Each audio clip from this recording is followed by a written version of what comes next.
വെച്ചിട്ട് അല്പസമയം കഴിഞ്ഞിരിക്കുകയാണ്. നമ്മുടെ ചോറൊക്കെ കറക്റ്റായിട്ട് വെന്ത് വന്നിട്ടുണ്ട്. ഇനി നമുക്ക് ഇതിലേക്ക് കുറച്ച് മല്ലിയില കട്ട് ചെയ്തത് ഇട്ടിട്ട് നന്നായിട്ട് ഒന്ന് മിക്സ് ആക്കിയിട്ട് ഒന്നുകൂടെ അടച്ചു വയ്ക്കാം. ഗ്യാസിൻ്റെ ഫ്ലെയിം ഓഫ് ചെയ്യാം.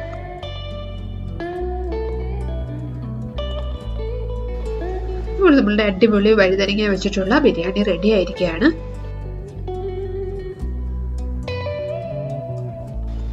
വളരെ എളുപ്പത്തിൽ വളരെ കുറച്ച് ഇൻഗ്രീഡിയൻസ് കൊണ്ട് നമുക്ക് ഉണ്ടാക്കാൻ പറ്റിയ നല്ല ടേസ്റ്റി ആയിട്ടുള്ള ഒരു വെജിറ്റബിൾ ബിരിയാണിയാണിത്.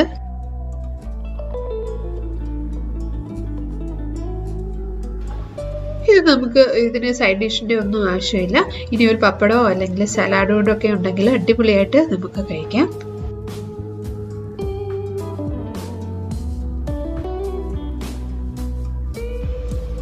വളരെ ഈസി നല്ല ടേസ്റ്റി ആയിട്ടുള്ള ഈ ബിരിയാണി എല്ലാവരും ഒന്ന് ഉണ്ടാക്കി നോക്കണം.